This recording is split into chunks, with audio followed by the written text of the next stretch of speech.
Tapi orang-orang Tarim, kalau udah liburan 12 Rabiul Awal, liburannya mereka di rumah masing-masing, kumpul anak dan istri, semua rumahnya membaca maulid Nabi.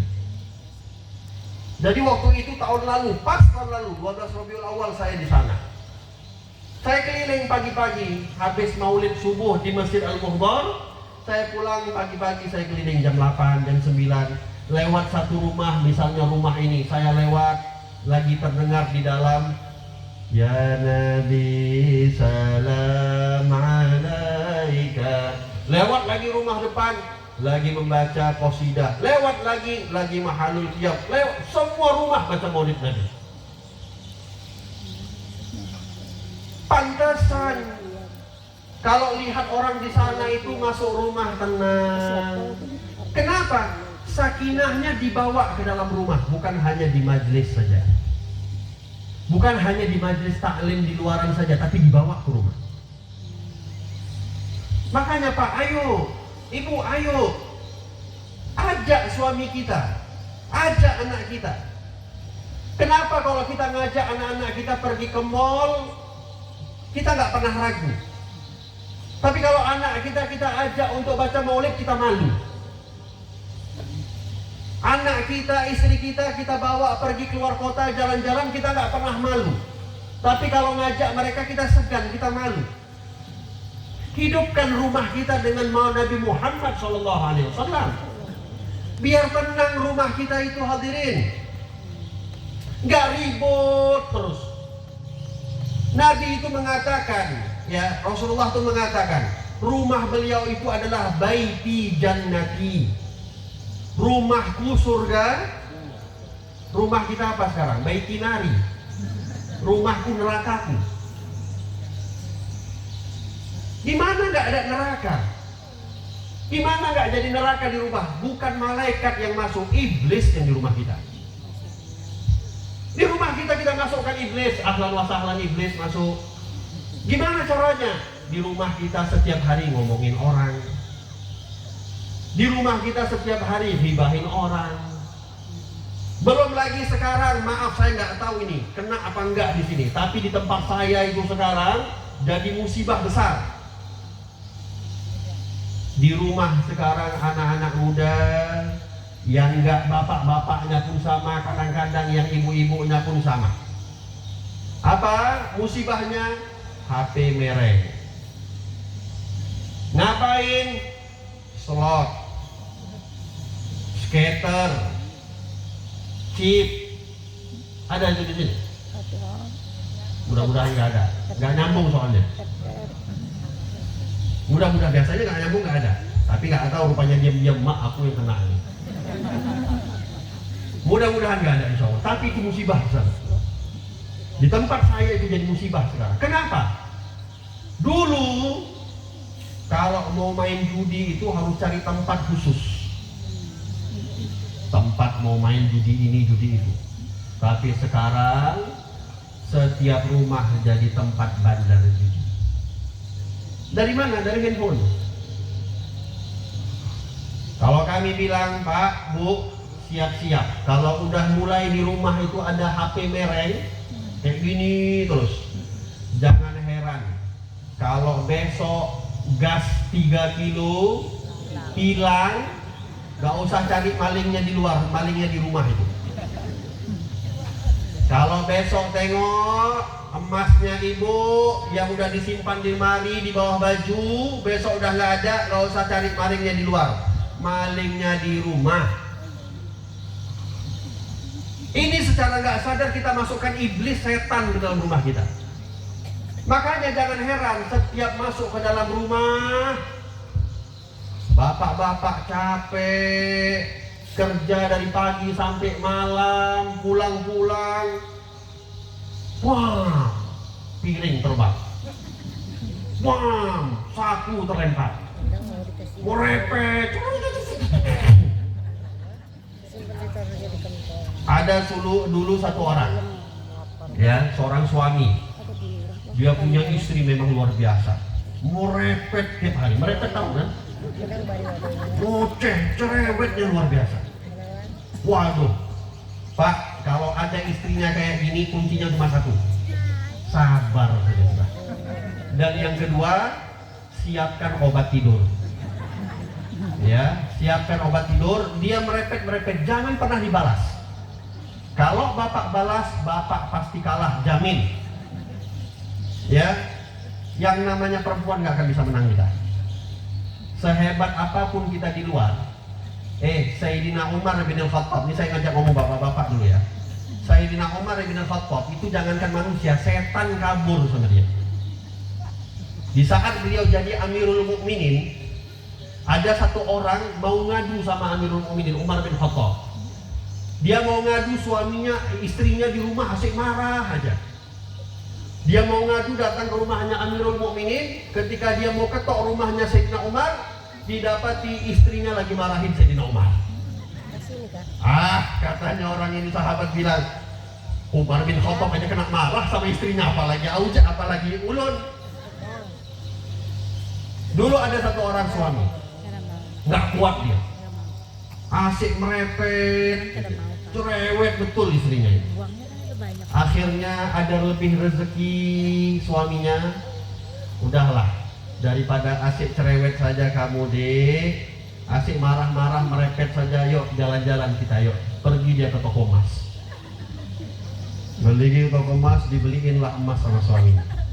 Wah, senang istrinya, nggak merepet lagi, nggak marah-marah lagi. Jalan-jalan dibawa, digandeng lah istrinya. Pas lewat ada satu sumur. Sumurnya itu udah kering, ya, bertahun-tahun nggak ada airnya. Dalamnya 30 meter. Nampak sumur, kata suaminya, mumpung ini kesempatan. Didorongnya istrinya masuk ke dalam. Dorong istrinya masuk. Itu sumur. Suaminya tengok-tengok, pastikan ini orang mati apa enggak istriku. Dia ngerokok, dia tunggu-tunggu di luar, santai, dia duduk di luar. Tiba-tiba iblis keluar, setan keluar dari sumur itu. Ditanya sama suaminya ini, siapa kamu? Saya iblis, saya setan. Ngapain kamu di dalam? Ya saya penghuni sumur ini. 400 tahun saya nggak pernah keluar, tapi tadi ada yang cerewet di dalam, keluar saya. Ada perempuan masuk ke dalam, cerewet kali, merepet saja gak kuat, saya keluar. Iblis keluar. Ya, itu kenapa? Karena kalau masuk rumah tuh kayak neraka saja. Makanya jangan heran kalau nampak suami ya nggak betah di rumah, kita harus introspeksi. Kalau datang masuk ke rumah itu asik berantem saja, itu hati-hati. Introspeksi cepat-cepat. Ya, bukan hanya suami, bukan hanya istri, dua-duanya introspeksi. Ada anak berantem terus sama ayahnya, sama ibunya. Cepat-cepat, bisa jadi rumah kita penghuninya setan, bukan malaikat. Makanya jadikan rumah kita itu jadi tempat maulidnya Nabi, bacakan sholawat sama Nabi. Kalau maghrib baca rotib sama-sama. Ayo ajak anak-anak kita, istri kita kumpul duduk baca rotib. Mau baca rotib Al-Attas boleh, mau baca rotib Al-Haddad boleh. Baca biar keluar sakinah. Coba ibu bayangkan Rasulullah, bu ya, Rasulullah ketika pertama kali mendapatkan wahyu, 3 hari 3 malam nggak pernah pulang ke rumahnya, duduk di Gua Hira. Setelah 3 hari pulang, Nabi Muhammad masuk ke dalam rumah, disambut sama Siti Khadijah. Nabi Muhammad bilang apa? Zammiluni, zammiluni, selimuti aku, kedinginan Rasulullah. Padahal Arab itu panas. Tapi Siti Khadijah, Masya Allah, istri yang solehah. Ya, dilihatnya Nabi Muhammad dalam keadaan bergetar, gemetaran Nabi Muhammad diselimuti langsung sama Siti Khadijah. Coba istrinya pian, Pak, 3 hari nggak ada kabar, WA nggak balas, pulang-pulang minta selimut. Wah, ini dari mana ini? Bukannya dikasih masuk kita, handphone minta dulu, handphone. Cek WA dulu, interogasi dulu, kena marah dulu. Gitu. Coba Siti Khadijah, istri soleha. Ya kenapa? Nabi Muhammad suaminya suami yang soleh. Kalau kita mau punya istri solehah, jadilah suami yang soleh. Mau punya suami yang soleh, jadi istri solehah. Dan itu tidak mungkin kita bisa menjadi orang soleh dan solehah kalau tidak mengikuti Nabi Muhammad SAW. Makanya ibu-ibu, bapak-bapak, ayo kita hadirkan sakinah. Kita mulai daripada malam ini. Mumpung kita masih berada di bulan Rabiul Awal, perbanyak sholawat kita kepada Nabi Muhammad SAW. Jangan sampai meninggal dunia kita, na'udzubillah, nggak pernah mimpi Rasulullah. Ibu, Pak, ketika Rasulullah masuk ke dalam rumah, Siti Aisyah itu sedang menjahit. Sedang menjahit. Tiba-tiba karena Nabi Muhammad buka pintu, terkejut Siti Aisyah, jarumnya jatuh. Itu malam-malam. Dulu belum ada listrik, pakai lampu teplok. Subhanallah, jatuh jarumnya, lampunya pun mati. Siti Aisyah ngeraba-raba, mana jarumnya? Nabi Muhammad SAW ketika itu mendekati wajahnya ke tangannya Siti Aisyah yang sedang cari-cari barang jatuh di bawah, didekatkan wajahnya oleh Nabi Muhammad, langsung Siti Aisyah cepat dia dapat jarum itu. Habis dia ambil jarum, dia bilang, ya Rasulullah, ma ajmala wajhak ya Rasulullah, betapa indahnya wajahmu wahai Rasulullah. Kata Nabi Muhammad bilang apa? Wailun liman lam yarani yaumal qiyamah. Aisyah, celaka bagi orang yang enggak melihat aku nanti di yaumul qiyamah. Siapa orang yang enggak melihat Nabi? Di antaranya adalah yang enggak pernah bermimpi Nabi Muhammad sallallahu alaihi wasallam.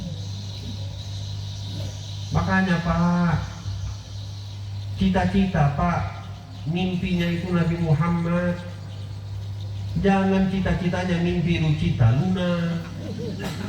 Ibu juga mimpilah Nabi Muhammad. Gimana caranya? Jangan yang dipikirkan Ariel Peter Pan aja, Baim Wong aja. Coba cita-cita, gimana sih caranya biar bisa mimpi Nabi Muhammad SAW? Dengan apa mimpi Nabi Muhammad? Dengan kita banyakin sholawat kepada Rasulullah. Ini bulan Maulid ini perbanyak sholawat sama Nabi. Ibu-ibu, kalau masak, ya ingat ya, sholawat ini nggak mesti dalam keadaan harus berwudu. Enggak, sholawat ini bebas. Mau ngapa-ngapain, mau tidur boleh, mau sambil nonton boleh, bapak-bapak lagi sambil kerja boleh, sambil berladang boleh, mau sambil jualan boleh, ibu-ibu pun boleh. Coba mulai besok ngapa-ngapain ibu-ibu di rumah sambil sholawat sama Nabi Muhammad. Nyapu, Allahumma sholli ala sayyidina Muhammad, Allahumma sholli ala sayyidina Muhammad.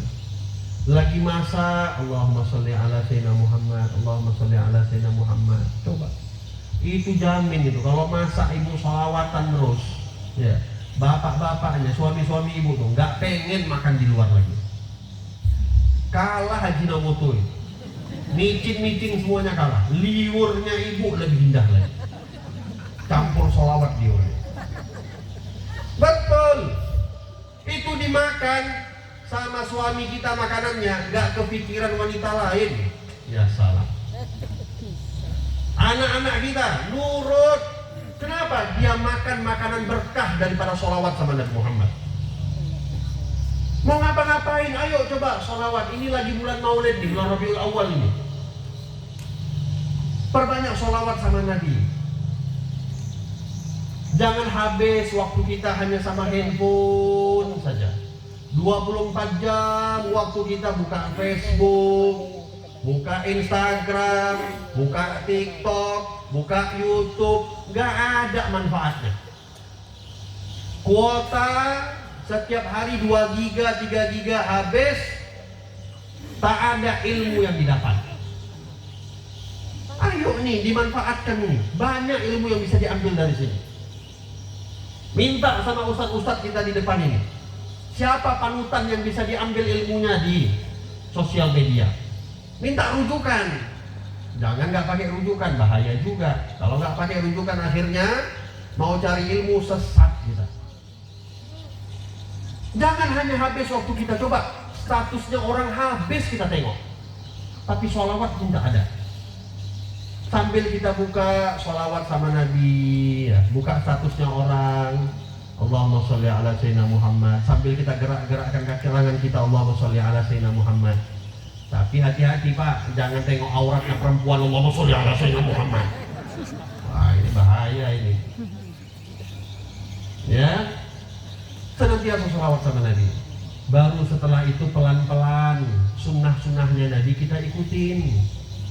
Saya nggak mengajak bapak-bapak untuk sholat, bapak ibu untuk banyak-banyak sunnah Nabi yang besar-besar, enggak. Bapak-bapak jangan pikir kalau saya ngajak sunnah Nabi itu harus kawin lagi, enggak. Ibu-ibu juga sunnah Nabi itu enggak